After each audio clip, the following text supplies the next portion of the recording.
So, good morning to all of you. Today, in this session, we will discuss in detail regarding two very important ionization techniques that we have in mass spectrometry, that are atmospheric pressure chemical ionization and atmospheric pressure photoionization.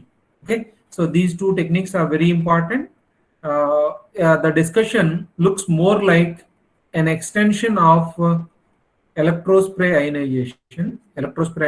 So whenever we are going to explain APCA or APPA, we take a little bit of help from electrospray ionization. Okay. So here, in case of atmospheric pressure chemical ionization or atmospheric pressure photoionization, we will see what kind of a principle is involved and what are the advantages and disadvantages, what are the any kind of newer applications if they are there. That is what we will see today. Okay, so let's go ahead. So this is the schematic diagram of mass spectrometry.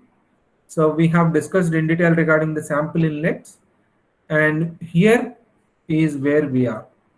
We so far have seen electron impact ionization, chemical ionization, Fab mass, and then ESI, electrospray ionization. Okay, so today we will see two more techniques in the atmospheric pressure ionization, that is APPI and APCI. Okay, so in case of APCI, first let us see what exactly is A, P and CI. Atmospheric pressure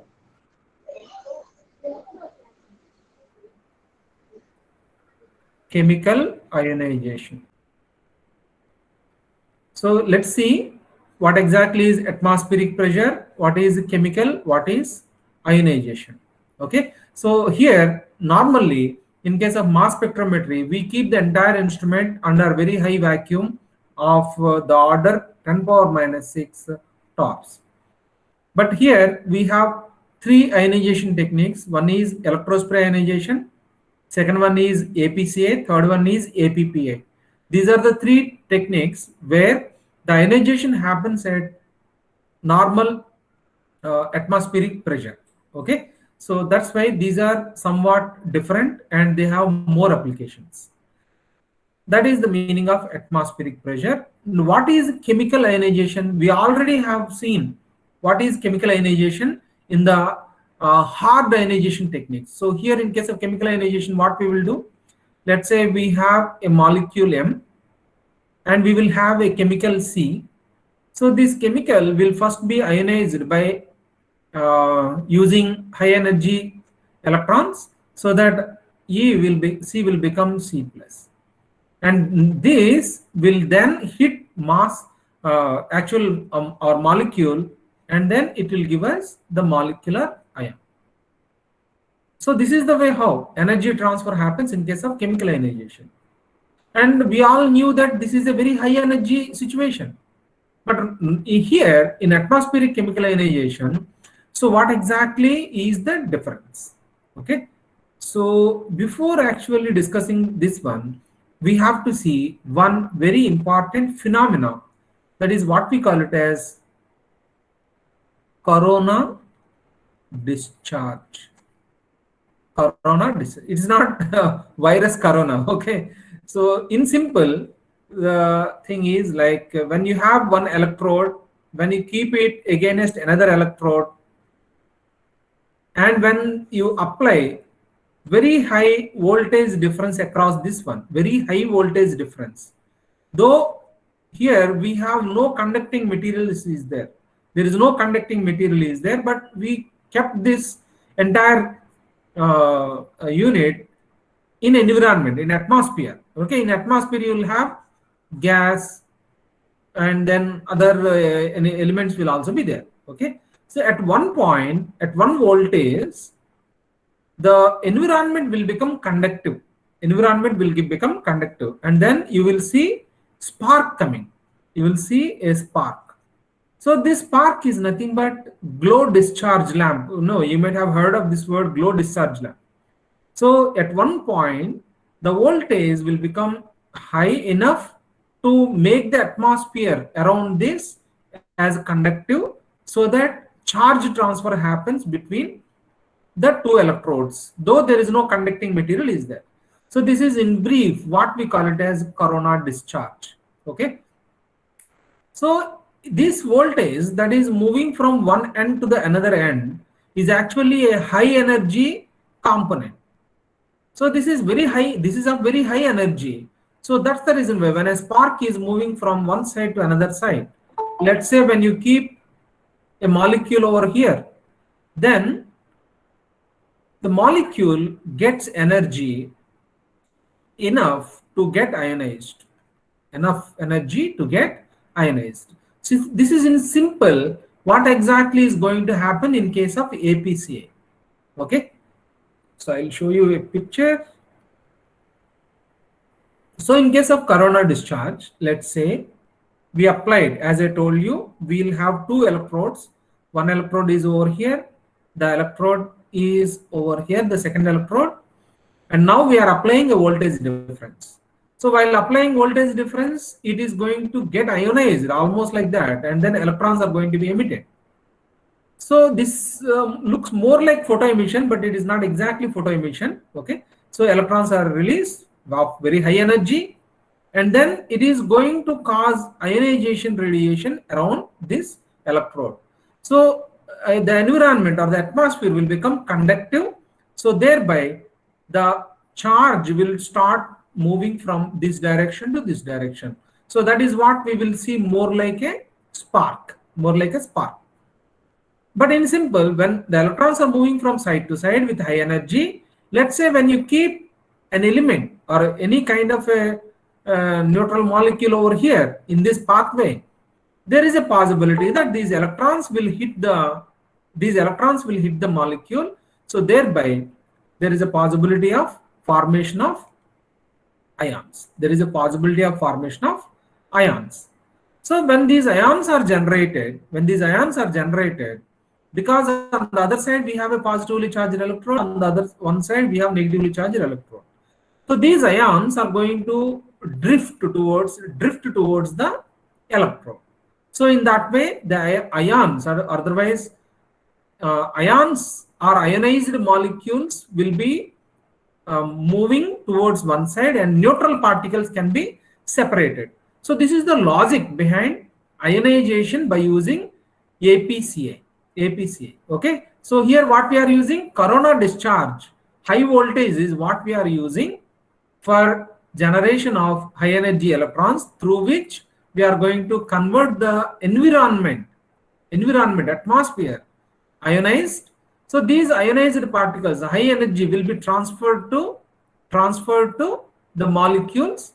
So thereby the molecules get ionized. Okay, because in the environment you can have more number of particles. Let's say if you are keeping there simple water.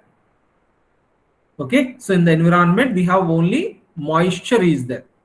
Then water molecules may react with one another.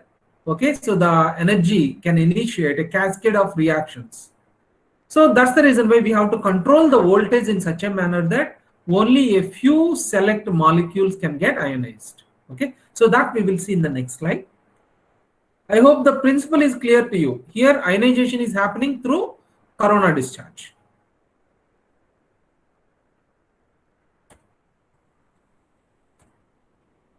So this is what exactly is, in simple, the setup used for APCA. In case of APCA, this is also integrated into LCMS. So we are getting the sample from HPLC. And here it is not like ESA, electrospray ionization. It is not like electrospray ionization where we apply voltage here and here so that the spray is generated. No, here it is not happening. Here we are making use of nebulizer gases. We are making use of nebulizer gases. So thereby a spray is generated. Spray is generated. So the spray is generated to such a fine particles in such a manner that you are going to get very small particles, because here we use nebulizer gas plus drying gas. Okay, so heated nitrogen is sent so that it acts as a nebulizer gas, as well as it also helps in the drying of the particle. And then here, this is the corona discharge needle. Corona discharge needles are usually kept like this. The tip will be there, so that when voltage is applied from here, you will see spark coming. So when you have like this, here you apply positive charge, on the other side negative charge, or otherwise you can use negative charge here and positive charge here, absolutely no problem. So that from here the discharge will happen, means sparks will come. Sparks will come. So spray is happening like this. So molecules are put to motion in this direction, and at exactly orthogonal to the flow, we have the corona discharge happening. So here what will happen, those molecules which can get ionized easily, they get ionized, and those molecules which are resilient to this energy, they will remain neutral. So thereby the ions will be then separated by using skimmers. We call them as skimmers. So thereby neutral particles will be separated. The ions will be sent to mass analyzer. Mass analyzer. So this is the way how the actual step-by-step process happens in case of APCI. Atmospheric pressure, because the entire operation is happening at atmospheric pressure, and here it is in one way chemical ionization is happening. Chemical ionization is happening because we are using energy from corona discharge needle. The environment gets the energy, and then from there the chemicals are getting ionized. 1 second.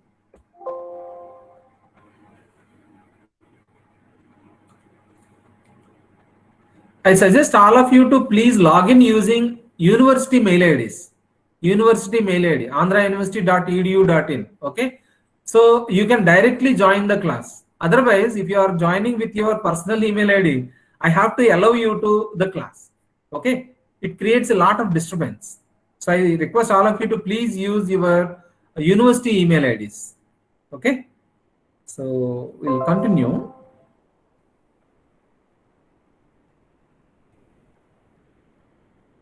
So we also have seen this one. So this is in detail. In detail, the actual flow sheet that we have, instrumentation setup we have for APCI. Okay. So from here, the sample is coming. Usually we use 1 ml per minute HPLC flow sheet, and then so through this it is coming, and nebulizer gas is going like this. And then if we require heating, so here is the heater. We have the heater. Okay, and then when it is moving in this direction, we keep here the corona discharge needle. So here is the corona discharge needle. So as the spray, or otherwise the dried material, when the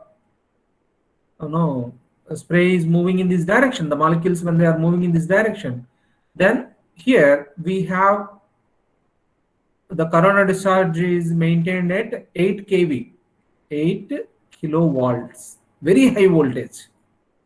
And then we gradually change the voltage difference in such a manner that you will have energy gap. So thereby the charged particles will have only one way to go.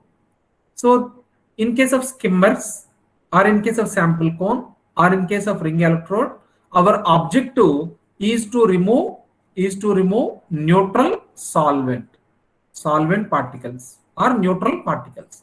So only charged particles will be leaving the skimmer region,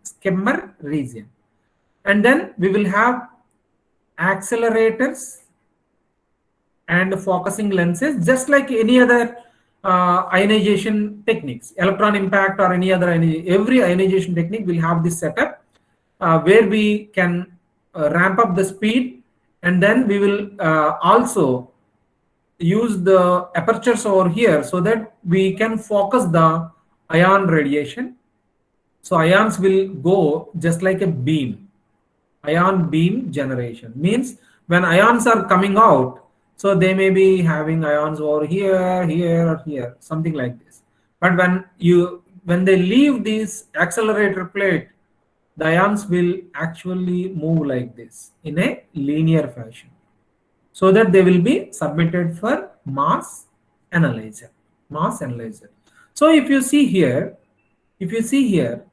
so here we have the luxury of using electro spray ionization setup, because ESI is so efficient in generation of very fine foam as well as reducing the size of the droplet.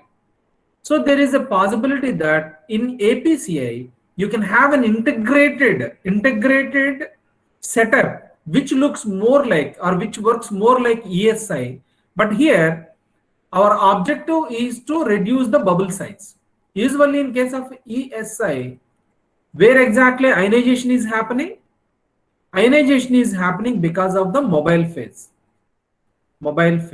Okay. So in mobile phase, we use the organic solvents or water or something like that, and we also use buffer. So this is the buffer is the critical component which is actually doing the ionization here. So in case of APCI, we don't add buffer. We'll have only the organic solvents or water mixture. So thereby in ESI, what we are going to get? We are going to get the droplets containing compounds. So the moment it is released from here, the droplets containing neutral molecules will be there. Okay, so they will be reduced in its size. So ultimately you will have a compound, your compound, but not ionized. Okay, so that is what we have to see. Ultimately, upon ESI, we are going to get neutral molecules in like a fog. So that will be submitted to the corona discharge needle over here. So thereby, after ionization, it will be sent through skimmer region, so that we will be able to separate the neutral solvent particles, and then it enters into accelerator region. Once the ions are accelerated, they will be submitted to focusing lenses. Okay, so here the ions will form like a straight line or a beam. Okay, because after spray they are like this. When they are moving also, they are moving like this only. So when you allow them to pass through a small hole like this, what will happen? Some of the ions may hit the plate and stop here. Whatever are there, okay, so which can pass through these accelerator plates, because they are moving with very high velocity. So that's why they will go in a straight line. If they are in a straight line, then only analyzer can do its job. Analyzer can work efficiently only when we have an ion beam like this. Okay, so I hope friends, I made myself clear here. Are you able to understand how APCI actually works? Yes, sir. Very good. Okay, this is the way how it works. And there are a few things that we need to understand, technical terms. So one is, because here, as I told you, we are not going to add any buffer, or mobile phase is not responsible for ionization. It is only the corona discharge which is going to provide energy, so that ionization will happen. So that ionization is happening to the solvent particles and nearby environment, atmosphere is going to get ionized, and from there the actual chemical is going to gain access to energy. Okay, so here I am giving you in this table, one is proton affinity, and this is gas phase acidity. GPA means gas phase acidity. Proton affinity, or we can also call it as gas phase basicity. It is almost like, it looks more like a pK term, a pH kind of a term or a pK term, but here the energy that is needed for forming energy that is released for forming a particular bond with the proton, either leave a proton or accept a proton. So if you look here, what is this one? Okay, propylamine. Okay, on a nitrogen has very high nucleophilicity, so it is very strong base, so it is ready. Delta G value is equal to minus 979 kilojoules per mole, means it is ready to accept a proton. Whereas if you see water in gas phase, it has a tendency to accept proton, but the delta G value is relatively more than delta G value for this tertiary Me. Okay, what does it mean? Water needs more energy, okay, because we need to provide energy to get water accept a proton. Okay, means H3O plus formation. It's not easy when you compare it with a base like this. Okay, so when you are in case of this one acidity, you can see here HBr and ammonia, gas phase acidity. So here HBr, as we all knew, it is a very strong acid. Ammonia is a very good base. So here again, ammonia can accept a proton very easily, whereas if you take HBr, it cannot accept a proton easily.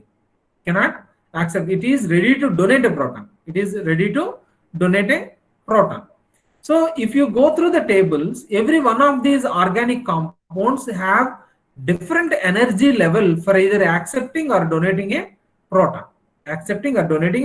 What does it mean?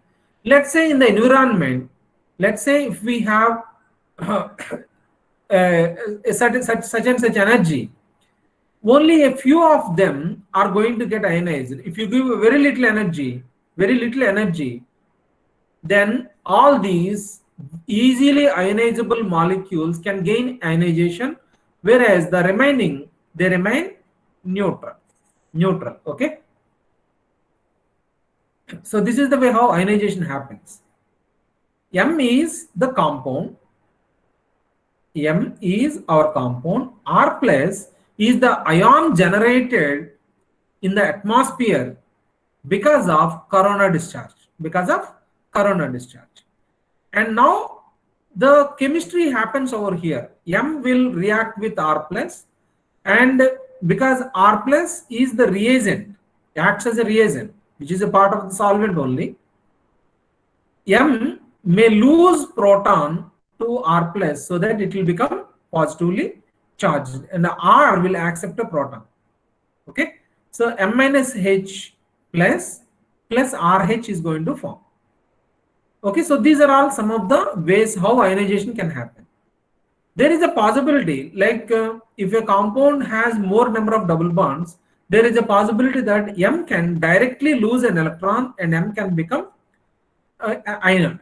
M can accept an electron and become M minus E, or M can lose an electron and M can become plus. Okay, so like this.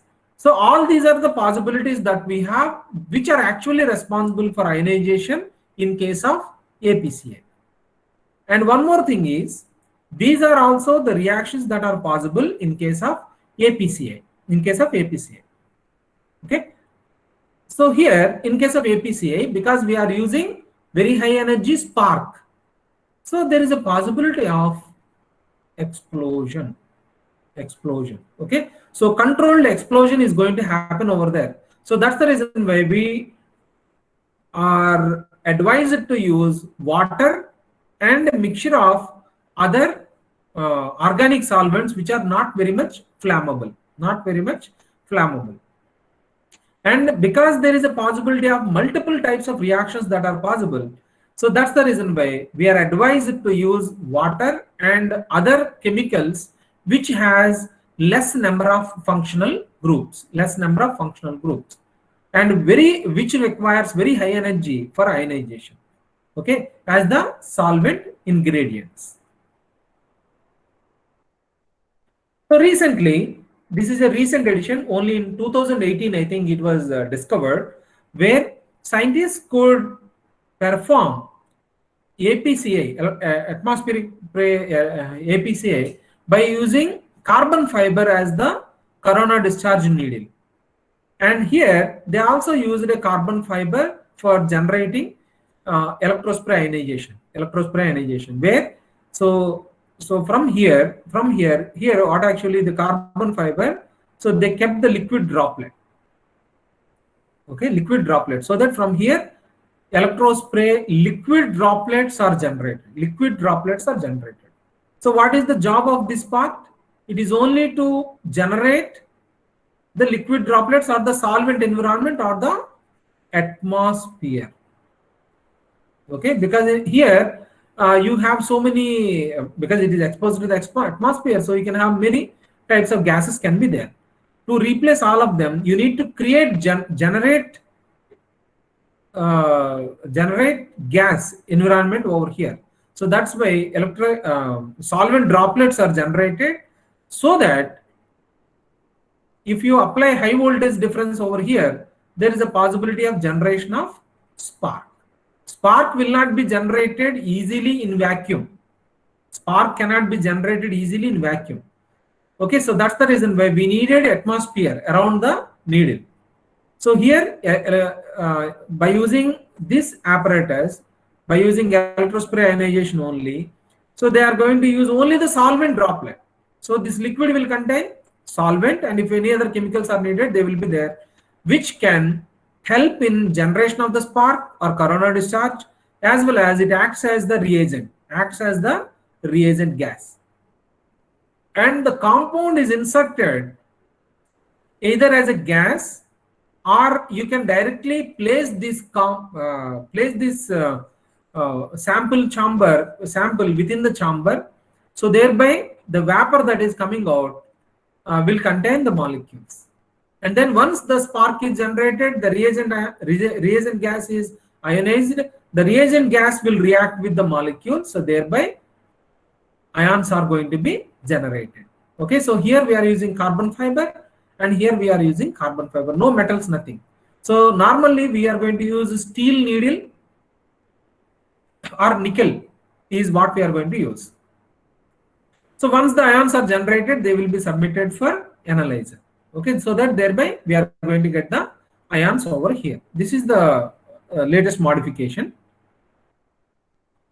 And when we compare the needle size, so as you increase the needle size in case of carbon fiber, so we are going to get, because the charge cannot be discharged, the charge cannot produce corona discharge.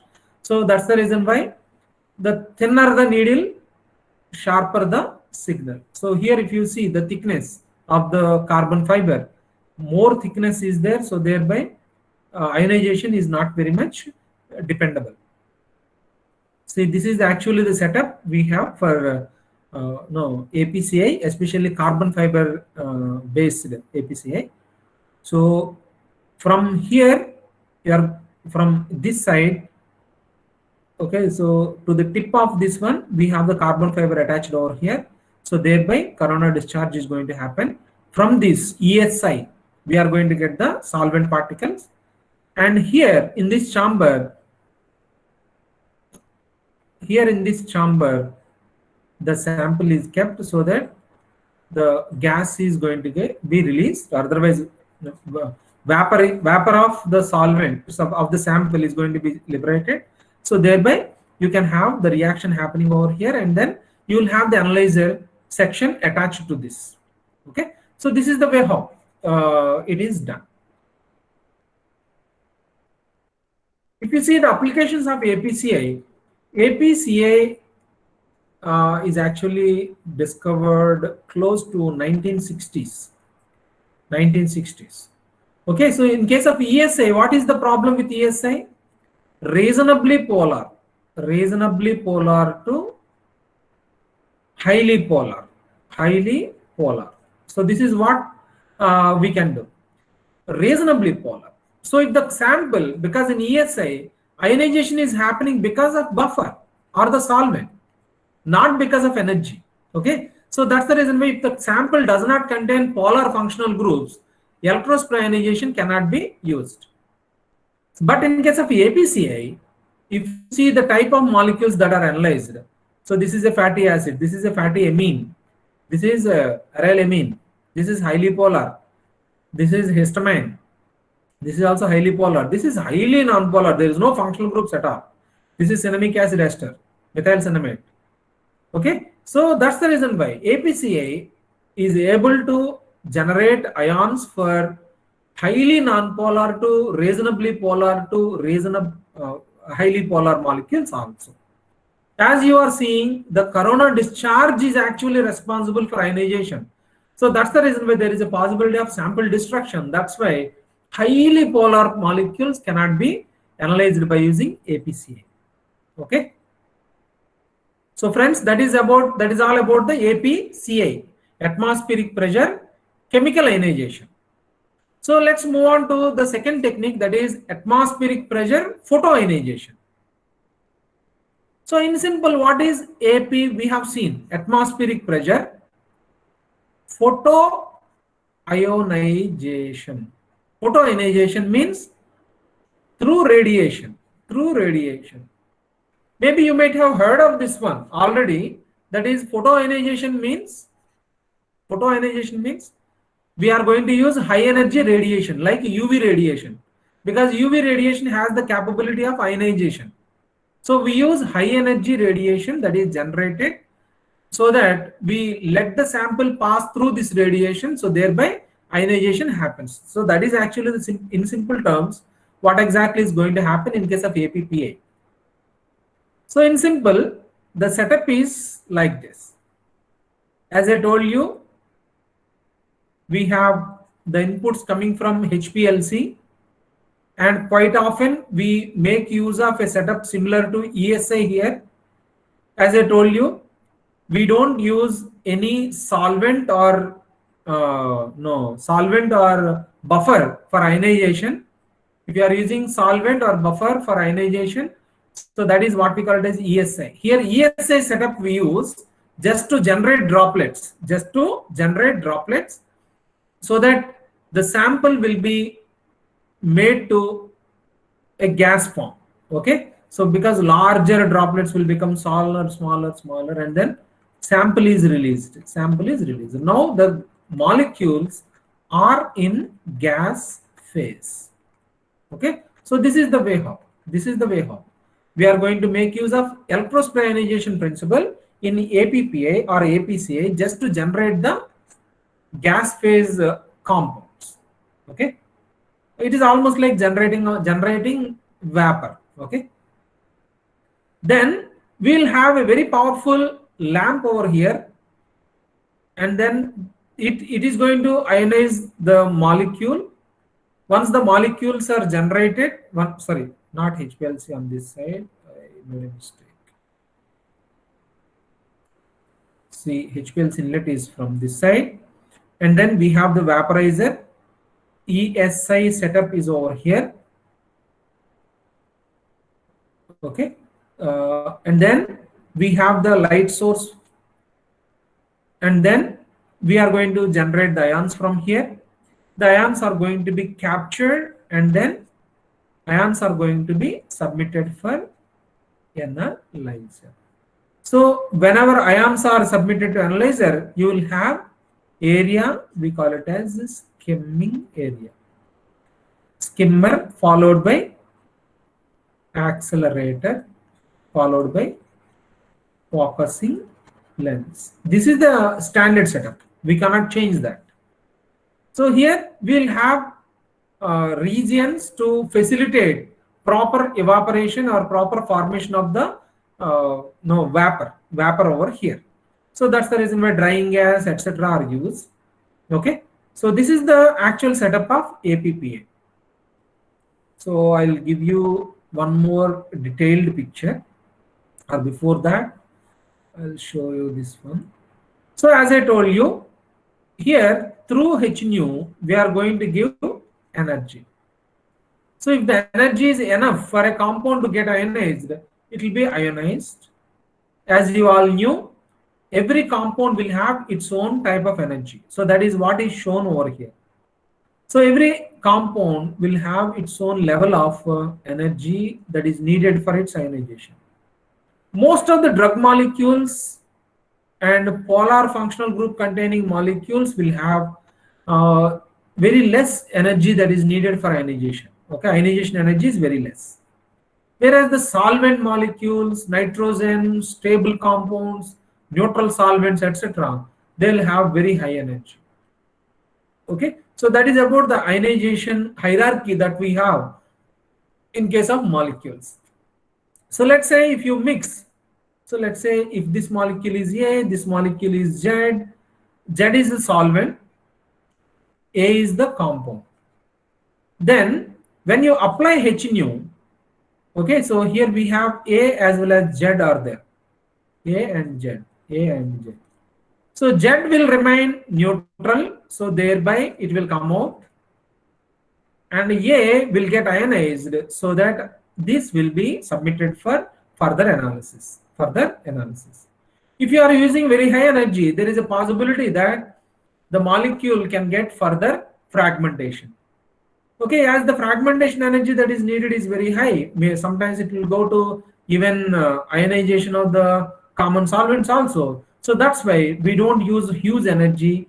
So we are going to use very less energy. So thereby fragmentation is controlled. So thermolabile compounds and highly unstable compounds can be analyzed by using APPA, atmospheric pressure photoionization. This is rather new. Almost recently it was introduced in the year 2000. The first paper on actually workable model of APPA was published. Okay, it is rather new. And if you wanted to see the detailed picture of the instrument setup in case of APPA, see here is the input. Here is the input from HPLC.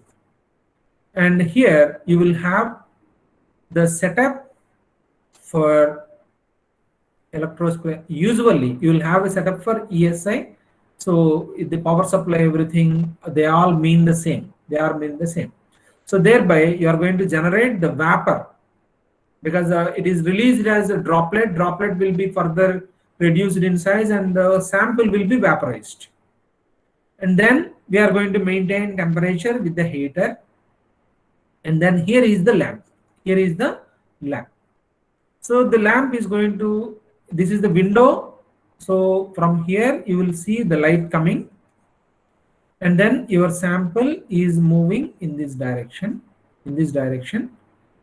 Okay, because in ESI, because we are going to apply voltage difference, so thereby the solvent will start moving in one direction only. So it maintains its speed so that it will come out of the ultimate aperture over here. Here we are having A, that is the sample. So here we have the ionizer. As I shown you earlier, Z is also there. Z is the solvent.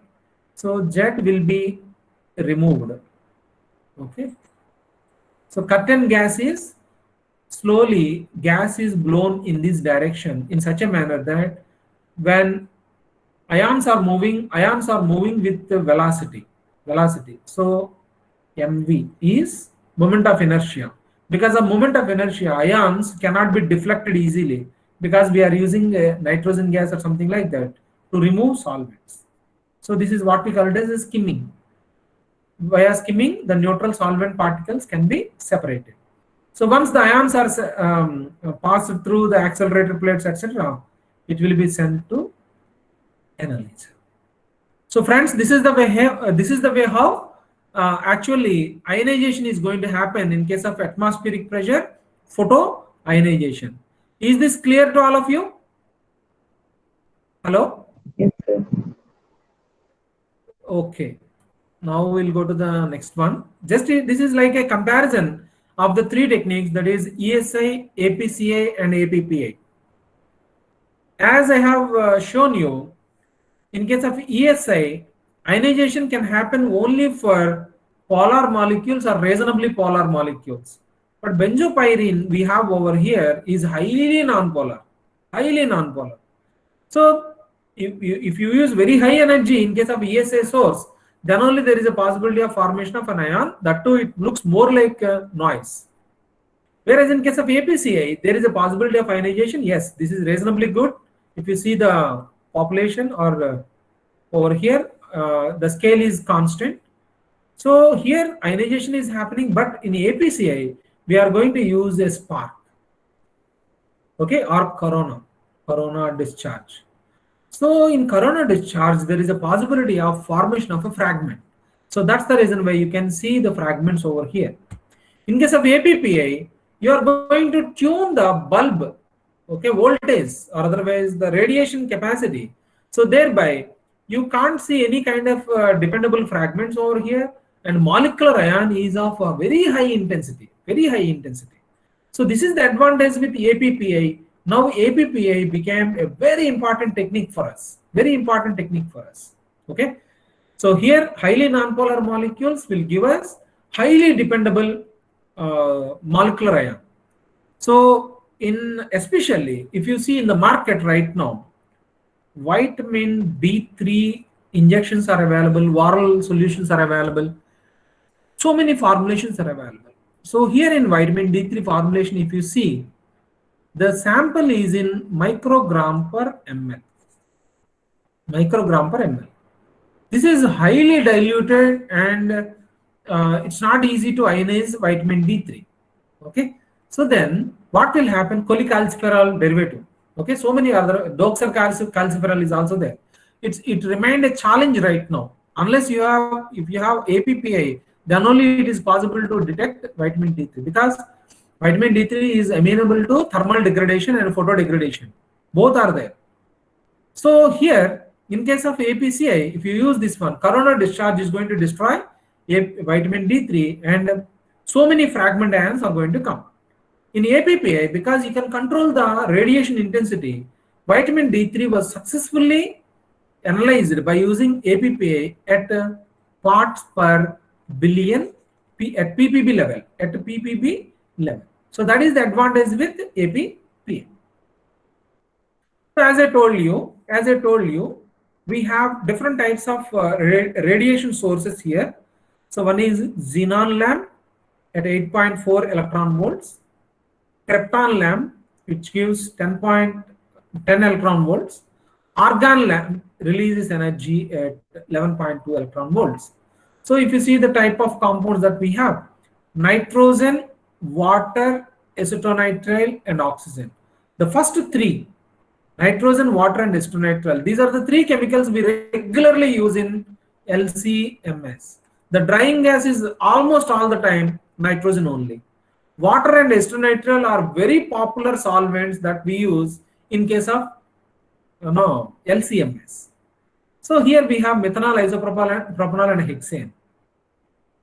And if you come down, naphthalene, triethylamine, and here we have furan, toluene, pyridine.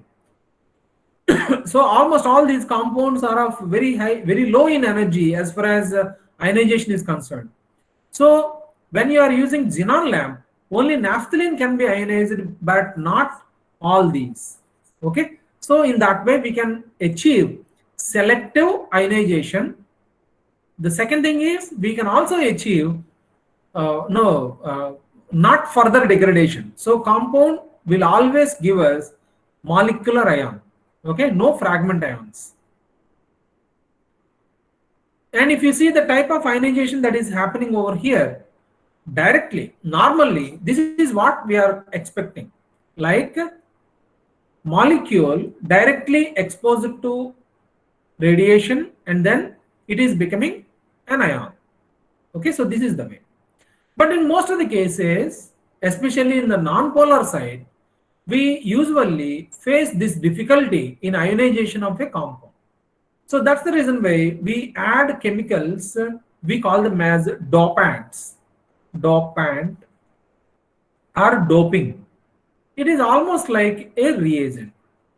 Okay, so these dopants are chemicals which can be ionized easily, like this, which can be ionized easily, but they don't have too many functional groups, and their degradation, their chemistry is always studied, is already known.